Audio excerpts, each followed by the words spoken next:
Alors bonjour les enfants, je suis très heureuse de vous retrouver aujourd'hui. Nous allons parler de notre thème de l'année qui est Voyage au fil de l'eau, et nous allons découvrir les différentes représentations de l'eau dans la nature. Nous allons commencer par la mare. Une mare est une étendue d'eau stagnante, c'est-à-dire que c'est que de l'eau de pluie qui la remplit, et qui est peu profonde. Donc stagnante, l'eau ne s'écoule pas. Chaque mare abrite ce qu'on appelle un écosystème. Un écosystème, c'est la communauté de tous les êtres vivants, végétaux et animaux, qui se retrouvent que dans une mare. Donc c'est comme si c'était une petite terre. Ce qui est important de comprendre, c'est que l'eau de la mare ne s'écoule pas, et généralement, c'est même pas généralement, c'est de l'eau douce, donc ce n'est pas de l'eau salée. Cette mare peut être naturelle ou alors creusée par l'homme. On la différencie de l'étang. Donc l'étang, c'est une grande mare. Et la différence entre une mare et un étang, c'est que il y a que l'étang est souvent alimenté par un petit ruisseau, qu'on voit ici là, et elle possède aussi un exutoire. Un exutoire, c'est là où l'eau va se déverser. Vous voyez là, elle coule ici. Voilà. Donc la différence entre un étang et une mare.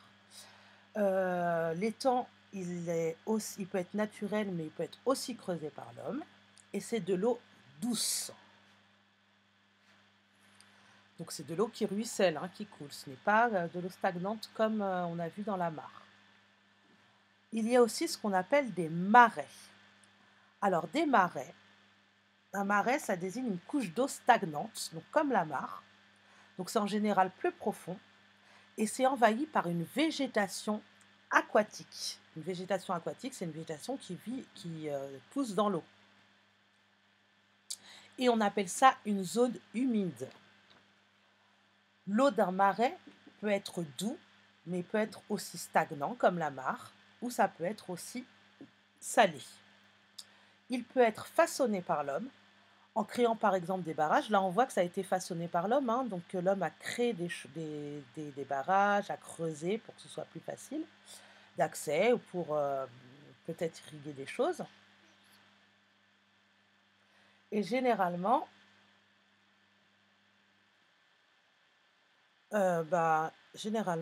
l'eau les marais sont quand même refaçonnés par l'homme.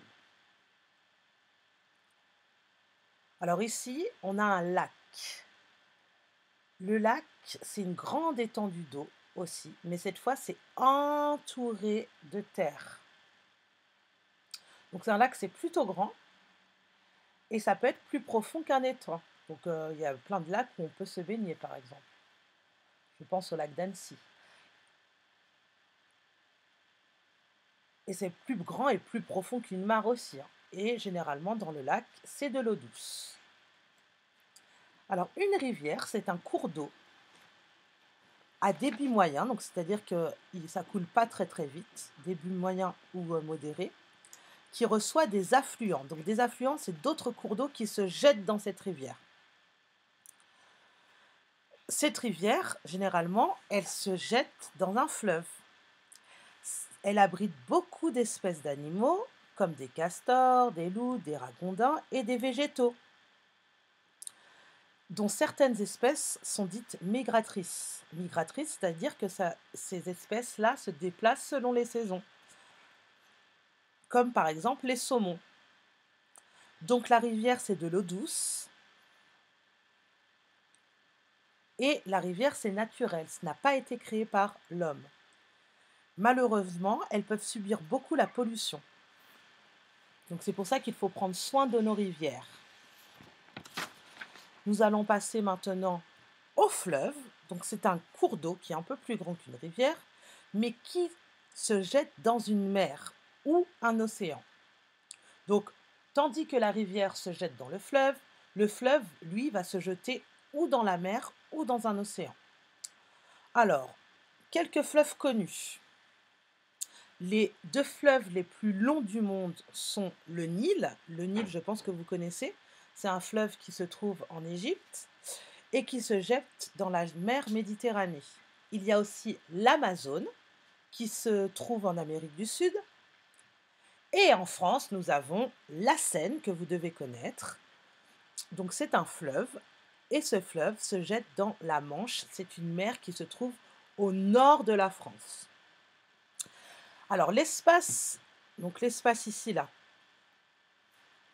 qu'occupe le fleuve s'appelle un lit. Et on dit que quand le fleuve sort de son lit, c'est-à-dire que là, imaginez l'eau sur toute la surface verte là qu'on voit, donc ce sont les arbres, hein.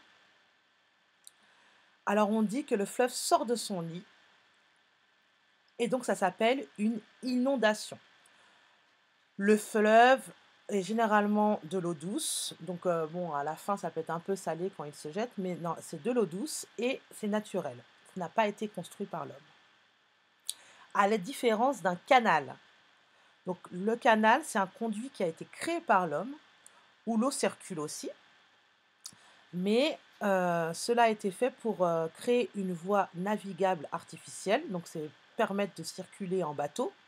Donc pour des raisons par exemple économiques, ça va plus vite d'aller sur la Seine pour ramener par exemple des, pardon, pour ramener des légumes, des fruits, voilà. Et aussi, on peut créer d'autres canaux. Donc là, par exemple, un canal d'irrigation pour arroser les cultures où il n'y a pas d'eau à côté. Donc on creuse un grand canal et puis l'eau s'infiltre et puis ça peut aller irriguer, donc arroser les cultures. Donc ici, c'est un endroit que nous adorons tous et qu'on en rêve en temps de confinement, c'est la mer. Alors la mer, c'est une étendue d'eau salée et elle est différente des océans car elle possède une plus grande biodiversité, c'est-à-dire qu'il y a beaucoup d'animaux marins et de végétaux qui vivent dans les mers. Et la mer est généralement plus près des terres. Voilà. Et puis là, on voit un océan. Donc là, c'est l'océan. Donc c'est un terme qui désigne les plus grandes étendues. Donc c'est ce qu'on trouve de plus grand d'étendues d'eau salée. Et c'est bordé par ce qu'on appelle les continents. On a déjà vu ce que c'était les continents. Donc les océans, ils sont au nombre de 5. Il y a l'océan Pacifique, l'océan Atlantique, l'océan Indien, l'océan Arctique et l'océan Austral. Donc nous en France, si par exemple vous allez en vacances vers La Rochelle ou à Bordeaux par exemple, vous allez pouvoir vous baigner dans l'océan Atlantique. À la différence que si vous allez dans le sud, par exemple à Marseille ou à Nice, là vous allez vous baigner dans la mer Méditerranée. Ce n'est pas la même chose. Et pour finir, la banquise. Donc la banquise, c'est la couche de glace que nous voyons ici, qui se forme à la surface d'une étendue d'eau. Donc vous vous souvenez, on a vu un petit peu les différents états de l'eau. Donc quand il fait très froid, l'eau se transforme en glace. Et donc c'est les premières couches d'eau. On peut le trouver sur la mer, mais aussi sur les lacs ou sur des rivières. La banquise, quand elle est créée, elle se crée au-dessus de la mer, elle est salée, mais elle s'adoucit avec le temps.